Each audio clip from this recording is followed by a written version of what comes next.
थी, विश्व बैंक की गुत्थी कहीं नहीं सुलझ चुकी थी। मुझसे का अर्थ क्या होता मालूम है? हार मांस नहीं, वैदिक वांग्मय। हम क्या हैं? वैदिक वांग्मय हमको परंपरा से प्राप्त है। अब वो ये नहीं डरा सकते हैं कि अर्थ का विषय, अब ये नहीं कह सकते महाराज आप तो भोले भाले बाबा लोग हैं, ये राजनीति का विषय है। तो हम कहेंगे राजनीति की पहले परिभाषा करके बताओ, तो हम देखेंगे। समझ गए ना? अब वो ये नहीं कह सकते सीमा की सुरक्षा का प्रश्न है। जो मैं वाक्य बोलता हूँ, मेरा नाम लिए ना गाली का प्रयोग करना है ना गोली का प्रयोग करना है। सारी बात तो प्रधानमंत्री भी मेरा नाम लिए बिना मेरे शब्दों का प्रयोग उनको करना पड़ता है। इसका मतलब क्या हुआ?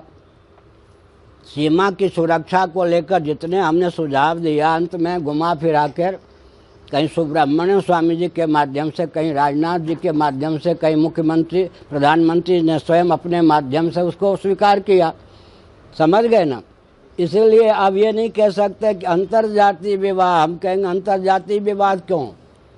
आगे जितना कदम आप लोगों को उठाना है पहले उठा लो ना, कल्पना में। यहाँ बैठ के कल्पना में पहले उठा लो। क्या आगे दूसरा कदम क्या होगा? अंतर मनुष्य विवाह। फिर क्या होगा? वो तो पहले हो चुका है। पंच भौतिक शरीर, स्त्रियों का भी है पुरुषों का भी है, समलैंगिक विवाह। और माननीय दलाई लामा जी भी इसको मान्यता दे चुके हैं। समझ गए? माननीय दलाई लामा जी भी इसको मान्यता दे चुके हैं, समलैंगिक विवाह। तो वंश परंपरा चला के दिखा दो समलैंगिक विवाह में। तो अंतर मानव विवाह, अंतर मनुष्य विवाह। उसके बाद क्या होगा? अंतर प्राणी विवाह। और लिखा है हमारे यहाँ, पहले से लिखा है।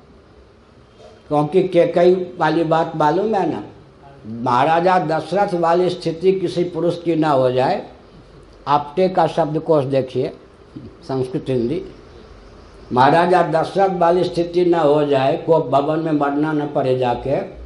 तीसरा विवाह अगर किसी को करना हो तो पहले ढाक से करे, अर्क से, वृक्ष विशेष से विवाह करे। तीसरा उसको पत्नी बनावे, नहीं तो उसके घर में वही कांड होगा जो 3 विवाह करने का फल मिला दशरथ जी को।